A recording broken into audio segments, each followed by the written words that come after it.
Death row inmate Robert Roberson did not appear at the state capitol despite an unprecedented subpoena to delay his execution. Roberson was scheduled to be executed last Thursday for the death of his 2-year-old daughter Nikki in 2002.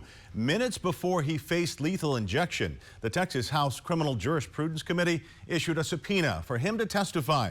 Roberson ultimately did not appear following a dispute between lawmakers and Attorney General Ken Paxton. The committee heard from witnesses who support Roberson instead, including a juror from his trial who didn't know Roberson's daughter had severe pneumonia before she died. Thanks, Chicago. You know, it's been nearly 50 days without rain in Travis County, and as Chicago mentioned, we're extremely dry and might not see any until the end of October. This drought and the cooler weather increases the risk of wildfires. Austin and Travis County released a disaster declaration to prepare for wildfire risk last week ahead of the UT-Georgia football game and the F1 race at COTA. While those events have passed, the drought still poses a risk. Austin ranks 6th in the nation now for the number of homes at risk of wildfires. City officials say they're raising awareness since most wildfires are caused by people. Because we cause most of the wildfires, we can prevent a catastrophe from happening just by being cautious with our behavior and caring about those that we love by having a plan in case there is an evacuation. The city says to discard cigarette butts properly, avoid dragging trailer towing chains, and to use grills or smokers on flat concrete if you cook outside.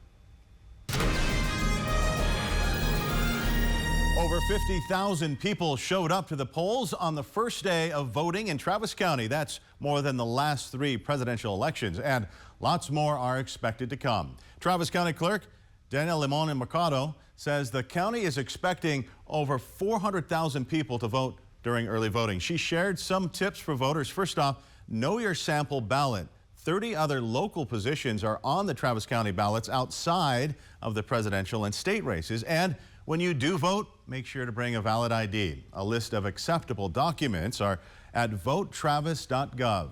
Lastly, she says get ready to wait in line.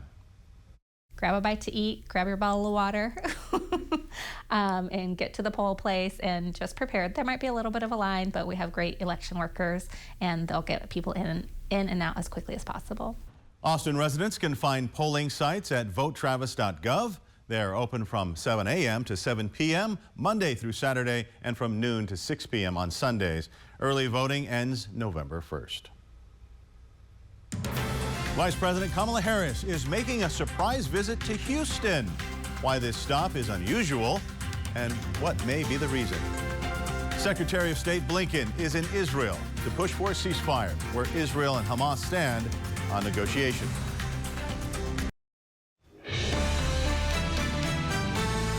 Vice President Kamala Harris is visiting Houston this Friday, a rare stop in Texas compared to the battleground states she's targeting in the last weeks of voting. This will be Harris's first time in Texas since securing the Democratic nomination over 2 months ago. A Democratic nominee hasn't won in the state since 1976.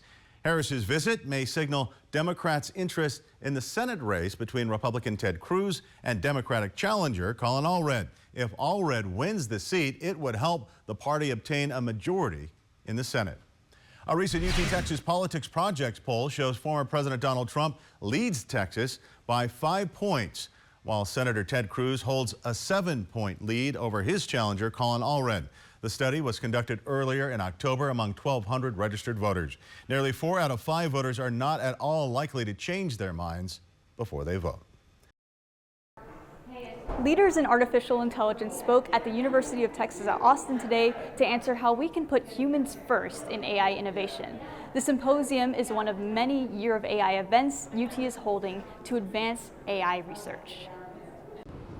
Deliberations will resume tomorrow morning at 9 and will continue into Sunday if needed. Reporting from Travis County Courthouse, Melody Jones, CBS Austin News.